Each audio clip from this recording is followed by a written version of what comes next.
I'm about to break down every single defense in football, and at the end of this video, I'm going to explain why NFL coordinators aren't actually running any of them. Now, I've made a video similar to this about a year and some change ago, but that was back when I was a wide receiver. I've since transferred and now I'm playing safety at APSU, but there's a ton of little details that often go overlooked from fans watching the game on a regular basis. Now, cover zero is called cover zero because there's no help anywhere else on the field, so all your defensive backs are going to be playing man-to-man coverage, and they're basically all on an island by themselves. And this means that the rest of your defense is going to be up close, and they're all going to be sending pressure at the quarterback, trying to get him to send the ball out of his hands quick. So say if this wide receiver on the right side in the slot were to run some sort of like a corner route, the defensive line is going to get to the quarterback before the wide receiver is able to get out of his break. But this is a great time to talk about leverage, because you can see that our corners are playing slightly inside of our wide receivers, and this is so that way on any in-breaking routes, the corner has a little bit of a buffer window to be able to trigger on that quickly. And by putting yourself in between the quarterback and the wide receiver, at least on a horizontal axis,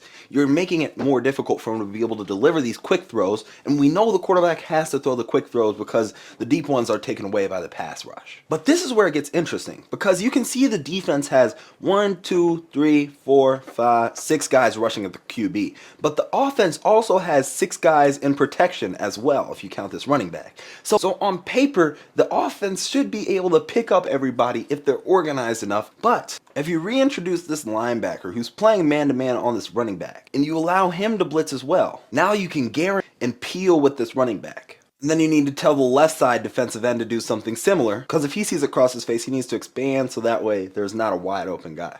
Now, cover one is called cover one because you're going to have one deep player in the middle of the field and everybody else is going to be playing man-to-man coverage. It's essentially cover zero, but instead of these guys rushing, you're going to pick up extra guys in zone coverage. Because a lot of teams will have a post player and you'll also pick up a hole player underneath. And although it's a small change, this is very helpful because it allows for our corners in the slot to be able to use outside leverage as opposed to inside leverage. Because say the offense were to run some sort of slant, you now have help standing right there that will be able to make an impact on this play. On any sort of dig route across the middle, you have window help from this linebacker. And then if you were to run some sort of outbreaking route, the defensive back already has a leverage advantage to that spot. Now, the corners on the outside, they're in a pretty similar situation to cover zero, just because though. But the corner will at least get some help on a post route if you were to break. There's going to be 2 safeties deep on the field, each playing a deep half, and we're going to have 5 guys underneath who are playing zone coverage. Now, the worst part about cover 2 is that there's going to be some big weak spots further on down the field. Like, you can see that right here in the smack dab middle of the defense, there's a wide open hole. And quarterbacks in today's era are just way too good at being able to complete balls and dissect the defense and complete spots where it's not. So what you really want to do is you want to come out in a 1 high shell and still play your same cover 2.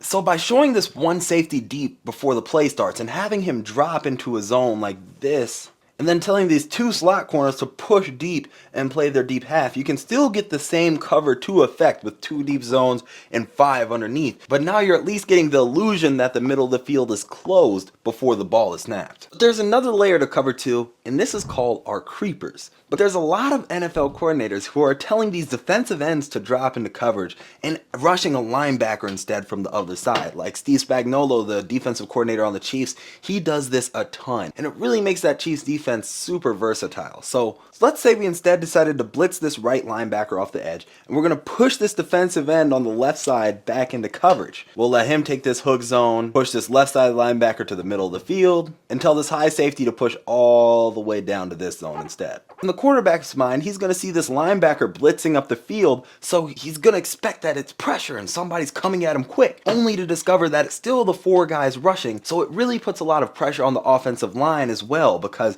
you can see that these guys on the left, these are 2 guys guarding 1 defender, while meanwhile over here there's a lot more pressure. So you could take this a step further, and instead of having this defensive tackle rush straight up the field, tell him to loop into one of these inside gaps, and maybe you tell this tackle to step outside into this gap, have this guy wrap around into the inside A. You can see it can get pretty confusing for these offensive linemen pretty quick, because pre-snap they thought they were just going to have their same 4 guys rushing up the field, but now all of a sudden they have to recalculate the redistribution of the defense to be able to pick up the same 4 guys. And you'll oftentimes find that even though they're rushing 4 guys, they're able to get a higher pressure rate on the quarterback from further away than this defensive end would have been if he were to come up the field. Now, cover 3 is called cover 3 because we're going to have 3 deep players on the field. Now, in cover 3, it's going to get a little bit dangerous, so I had to bring out my second whiteboard, man. You know what we got going on, but really I just wanted this so that I could show you a 1 high picture on the left versus a 2 high picture that we got on the right. Because the positioning of our safeties is going to become very critical on this defense, because it's going to change what spots we're weak and strong on the field. So let's start on the left. It's going to be our safety in the middle, and both corners are going to be dropping back to play deep thirds as well. And these guys are going to be playing underneath as such. And now this defense is going to be weak in the spots where the safeties are not. So similar to how in cover 2, we wanted to start with 1 high safety and then push our 2 guys out to the side to play those deep halves, we could instead, in cover 3, start with 2 deep players to show strength where we're weak on these areas, and then we could rotate our safeties in to let him play the post. Our corners are still dropping, and he's stepping down low to play this curl flat, as opposed to starting down where the nickel is and kicking the flat. He can start in the weak spot, let the corner drop, and etc. fill out the rest of the field. Now, there's 3 different ways the defense can play cover 3, and the first one is cover 3 sky. And because sky starts with an S, the safety is going to the flat. If we were to instead say cover 3 cloud, it means that our corner is going to be in the flat. So instead of him pushing to the deep zone, we're going to let him play in the flat like he would in cover 2, and instead tell the safety to kick over the top. Now we can cover the same zones with having a different distribution from our secondary. And the final one is a cover 3 buzz. And all that means is that our linebacker is going to be in the flat instead of our corner or safety. So using the same picture on the right, we could tell our corner to go back to his original deep third, tell our safety to insert to where this Will's linebacker spot is, and tell the Will to push all the way out to the flat for a cover 3 buzz picture. Now, buzz starts with B for backers, sky for S for safety, C, cloud for corners. But the funny part is NFL coordinators and even college coordinators aren't running true zone coverages like this anymore. It's all about match. Nick Saban invented this in his time at LSU a long time ago, and he renamed it cover 7, so stay tuned to see what that's about. But we can also blitz out of cover 3, and that's what we call our fire zones. And all that means is that we're going to have 3 underneath and 3 deep. So let's say we were to blitz this Will linebacker up the field and let everybody else rush as well. This would get rid of one of our coverage guys, essentially, and this Mike would be stressed further across the field. But what you gain is that the ball's going to come out quicker because we're sending more guys at the quarterback. And there's a ton of different ways to play these cover 3 fire zones, because you could have the safety blitz and have the Mike push. You could have the corner in the flat and then push over the top with the safety. But fire zone is just an umbrella term for any defense that has 3 guys deep and 3 underneath. And then of course you can get your same creepers like we had in cover 2 before. So say that we told this Mike to instead push to the Will zone on the right side of the field here, and we let this end drop back, and we're still rushing 4 guys while dropping 7, and we're forcing the offensive line to communicate and push over to the right side of the field and to pick up this extra pressure coming from the right side.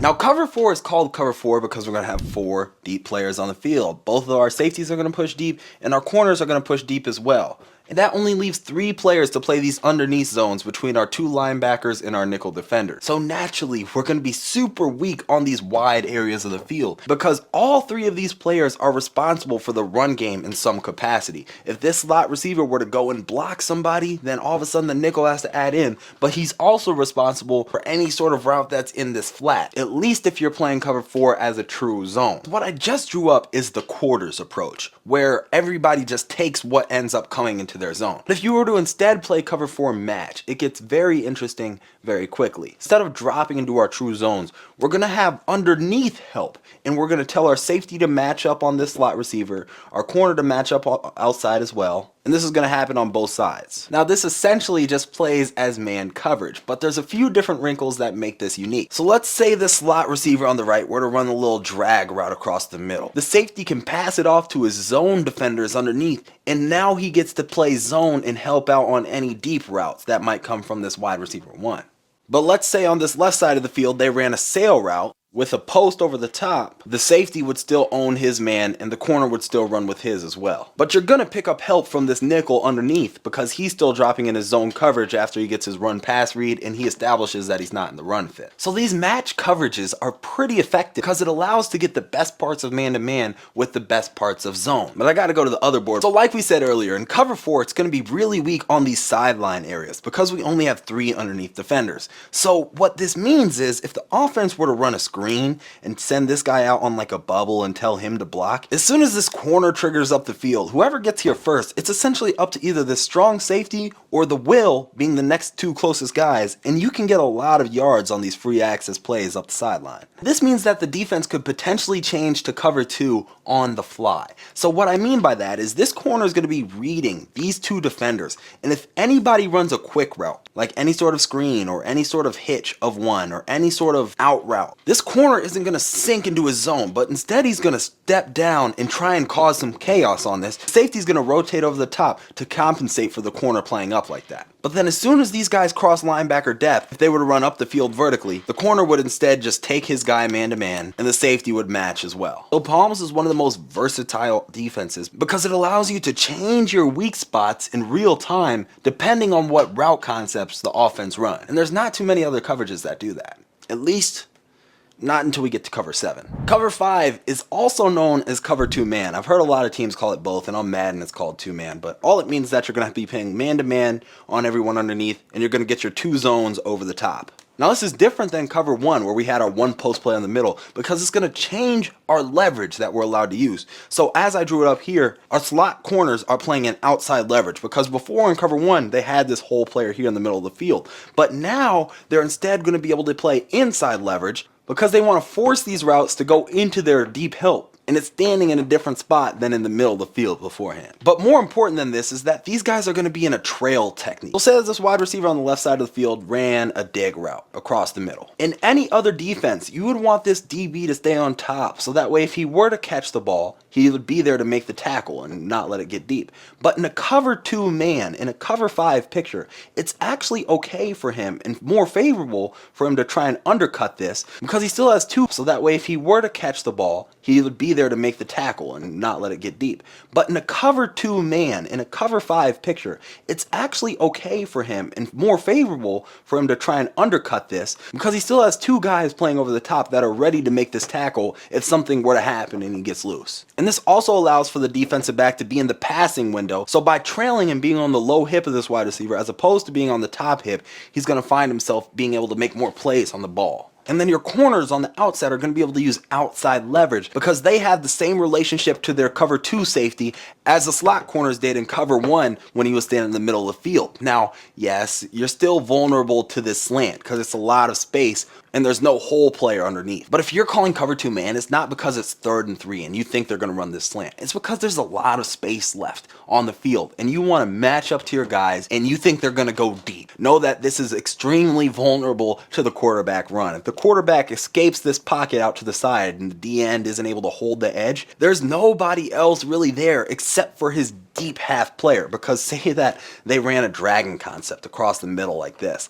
Both the safety and the corner are going to be following him to this side. And even the safety is going to be rotating a little bit this way as well. If you ever see cover 2 man, it is a real chance for the quarterback to turn on his legs because nobody else is going to be over here. Because the defensive backs are going to have their eyes on the wide receivers, whereas in a normal cover 2, you would at least have some sort of help here in a zone coverage, and they would be able to come off and make the play, or maybe the backer would. But so the defensive line cannot go crazy. They have to hold contain. Cover 6 is called cover 6 because it's going to be cover 2 to one half and cover 4 to the other half. So on this side, we're going to have our corner drop into our flat and he's going to kick into a deep half. Whereas on the other side, we're going to be playing our match cover 4 like we were earlier with our apex guy underneath, and they could drop into their zones as well. Now cover 6 can get really interesting because this is where I think you're going to see these linebackers walk up the field as if they're going to show pressure. This forces the offensive line to have to calculate what they're going to do if everybody were to send the house like we did in cover 0. And this forces the quarterback to say, okay, we're going to go max protect. We're keeping our tight end in. We're going to tell our running back to guard this nickel in case he blitzes because it looks like they're playing man-to-man over the top on everyone else. And then at the snap, what you can do is you can tell this corner to play his cover 2. He's kicking over the top, playing this cover 2 to the weak half, and all of a sudden now you're playing your cover 4 to the strong side of the field with your nickel underneath, and your Mike and Will are dropping into their zones. Now the QB is forced to go through his exact same read progression, only he doesn't have a running back running a route anymore or a tight end running a route anymore. He has extra guys in protection and less guys running routes. But you're still going to get your same 4 guys running up the middle, except for you're making the QB have to go through his entire read progression. The same way that the offense will show play action and then they're setting up to pass afterwards, and the defense is sort of like hesitant for a second, like they're like, oh shoot, I gotta fit my run fit, and then oh no, I gotta go play the pass. That exact same reaction is how the quarterback feels when all of the guys are up front on the line of scrimmage. I could only run one defense to cover 6. Now all cover 7 is a version of cover 3. Now if you remember, our weakest areas are right here in the seam area of the defense, and this is because it's a pretty big gap between our free safety and our 2 corners on the outside playing in their deep thirds. This cover 7 erases that entirely, because this one is all about your release of this slot receiver. Because if he were to take a release inside, he's threatening this danger zone. So it's up to our strong safety to try his hardest to create a collision, and then he's going to carry up the field and vacate this low area. But conversely, if he were to have an outside release on this nickel, you can see that this is much closer to the cornerback's deep third that he's guarding. So now the nickel can just buzz underneath and play his zone as he would in a typical cover 3. Now the cornerback is going to have some unique rules on this, because he might be a deep third player, or he might have to match up on his outside receiver like in a man-to-man thought. Because if he releases inside, that frees the corner up to play man-to-man on this guy on the outside and shut down any sort of curl or any outbreaker, as it essentially just became match coverage on the fly. Whereas on this picture to the left, if they were to run a 4 vertical concept, he'd have to midpoint both of these defenders, but he's going to have help underneath from his nickel and even from his post player in the middle of the field. And on top of that, the release is wider, so that way they're not able to put as much stress on us horizontally. Now there's a few rule breakers to this equation, because if this guy were to release inside and then go back out to the corner, and you had a hitch, like on a little smash concept, you don't really want the safety running all the way back into the corner zone on paper and the corner stepping up to trigger on this, even though he released inside. So this is where the corner is going to physically yell, smash, smash, smash, or some sort of way to tell the safety to get to the flat. So that way they can both trade it off and stay in their respective zones. Now that's every coverage in football, but at the start of this video, I said that defensive coaches aren't actually running any of them. And it's less of that they're not running these individually, but they're running all in. Defensive coordinators have gotten so good at being able to predict what the offense is going to be able to run based off of their formation, based off of the splits. So they take those things into account when they're making their play calls. So let's say that we're in this 2x2 formation with our best player to the weak side of the field, and for some reason throughout the whole week of game plan, you just know that, okay, if they come out in this, they're most backside from their best player. It's probably not the best idea if you were to run, say, a cover 2 creeper to this with the boundary pressure, meaning that you have your 2 high safeties like we said before, and then in the middle you're going to blitz this will linebacker, let him drop out from the weak side, and have the Mike push over to this zone, etc. See, because now you have your Mike in the middle of the field, and then all the quarterback has to do is just read this RPO, he sees him step up, and you're throwing it right behind him. So because of this, defensive coaches will, hardest part of this if you're a defensive player is going to be the motions, because offenses know that defenses are using the formations to determine what they're going to run, so they're disguising their final formation with their alignment. I had a friend who was at a school, and I'm not going to say what school it was, but they had a play call where if they ran empty, they would run cover 4. If they came out with the tight end in the core, they were going to blitz. But if they came out in 2x2, they're going to run cover 3. So you can see that that's every single play call, and none of it is dictated by what the defensive coordinator told the defense before the play started. It's all reactionary to what formation the offense comes out in. So it's a really big difference. It's like, wow, the defense